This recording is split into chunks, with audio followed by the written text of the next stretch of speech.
आज हम आपको बताएंगे एक ऐसी लड़की की कहानी जिसको कि 16 साल की पढ़ने लिखने की उम्र में ही वैश्यवृत्ति जैसे काम में धकेल दिया गया और ऐसी लड़की जो एक मजबूर औरत से मजबूत औरत बन गई और उसी औरत से इंस्पायर लेकर आलिया भट्ट की मूवी गंगूबाई काठियावाड़ी भी आ रही है, जिसका ट्रेलर तो आपने देखा ही होगा। आज हम आपको सुनाने जा रहे हैं गंगूबाई काठियावाड़ी की कहानी, मजबूर से माफिया तक की ये कहानी। गंगूबाई हरजीवन दास काठियावाड़ी उर्फ गंगूबाई काठियावाड़ी का जन्म 1939 में गुजरात के काठियावाड़ में हुआ था। इनका परिवार बहुत ही सम्मानजनक था और गंगूबाई के माता पिता गंगूबाई से बहुत प्यार करते थे।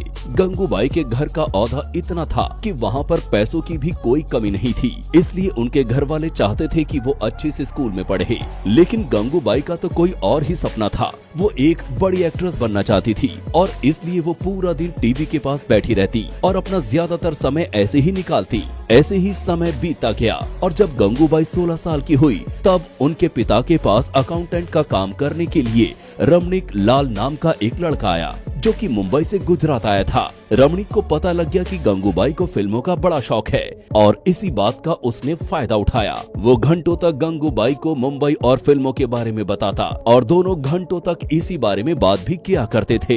गंगूबाई को लगा कि उसके सपने रमणीक के साथ पूरे हो जाएंगे और रमणीक ने इस बात का यकीन भी आसानी से दिला दिया और इसी बात का उसने फायदा उठाया।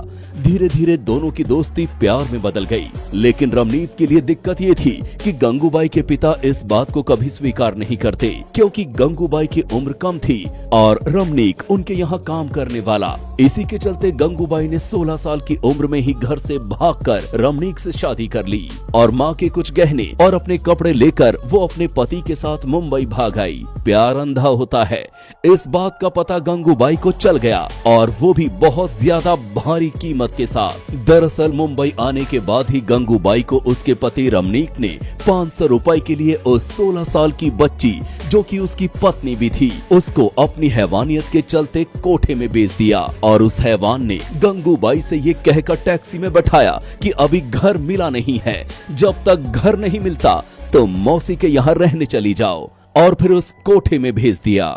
जब ये बात गंगूबाई को पता चली तो वो काफी रोई, कोठे में सबके सामने गिड़गिड़ाई भी, पर हालात के आगे किसका वश चलता है।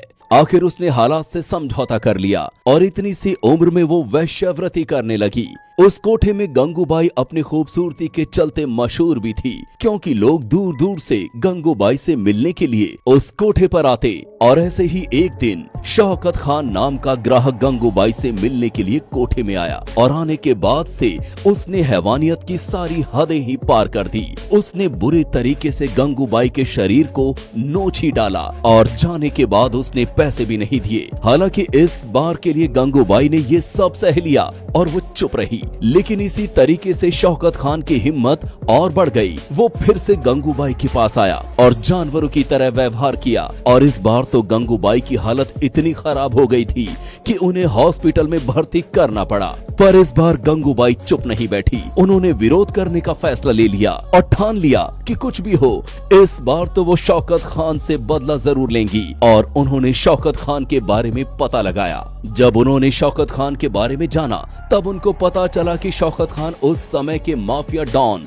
करीम लाला का आदमी था। करीम लाला वो था जिसका सिक्का उस वक्त मुंबई में चलता था, लोग उनके नाम से ही कांप उठते थे और यही कारण था कि शौकत खान करीम लाला का नाम लेकर किसी के भी साथ जोर जबरदस्ती कर देता था। लेकिन गंगूबाई हिम्मत करके करीम लाला के पास उसके आदमी की शिकायत लेकर उसके घर पहुंची। गंगूबाई की सच्चाई जान करीम लाला के आदमियों ने उन्हें अलग कमरे में बैठाया और उनके लिए नाश्ता पहुंचाया। लेकिन इस बात से गंगूबाई नाराज हो गई कि उन्हें समाज से अलग रखा जा रहा है। और फिर करीम लाला वहां आए और उन्होंने गंगूबाई से आने का कारण पूछा तो गंगूबाई ने सारी आप बीती करीम लाला को सुना दी। अपने आदमी शौकत खान की गलती को जानकर उन्होंने कहा, मैं इस पर कड़ी कार्रवाई करूंगा, अगर फिर ऐसा हो तो मुझे बताना।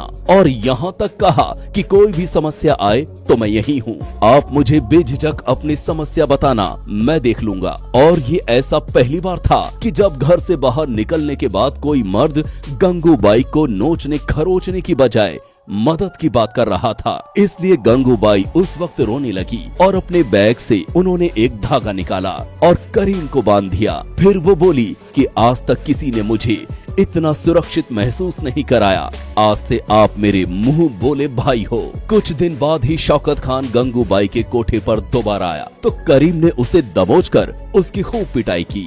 इसके बाद गंगूबाई का सिक्का चलने लगा, क्योंकि वहाँ के लोगों को ये बात पता चल चुकी थी कि गंगूबाई से पंगा लेना यानी कि करीम लाला से पंगा लेना था। और इसी कारण रेड लाइट एरिया में गंगूबाई का दबदबा बढ़ने लगा। और फिर कुछ ही दिनों में गंगूबाई ने रेड लाइट एरियाओं में होने वाले इलेक्शन में खड़े होने का फैसला लिया।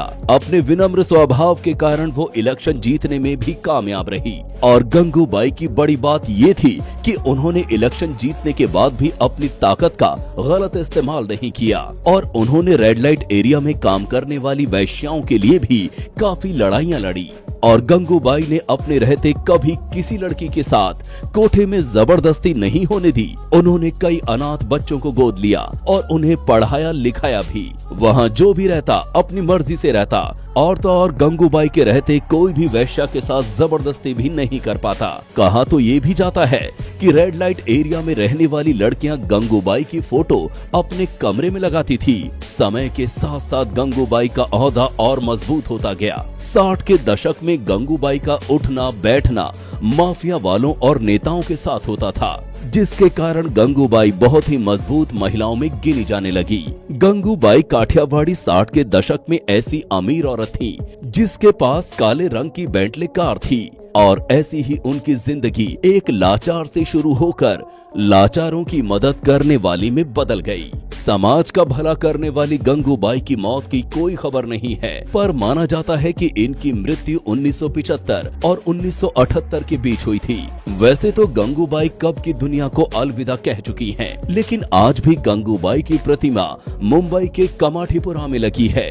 वीडियो के अंत में आपसे हम यही कहना चाहेंगे कि प्यार करना गलत नहीं है, पर प्यार में सही गलत ना देखना ये गलत है। गंगूबाई की एक गलती ने उनके साथ इतना गलत करवा दिया, इसलिए जिंदगी के कुछ फैसले सोच समझ कर लो दोस्तों। ये वीडियो ज्यादा से ज्यादा शेयर कर अपने दोस्तों को गंगूबाई की कहानी बताकर जागरूक करें। और अगर आपको ये वीडियो पसंद आई हो तो लाइक कमेंट कीजिएगा और हमारे पेज को फॉलो करना ना भूलिएगा।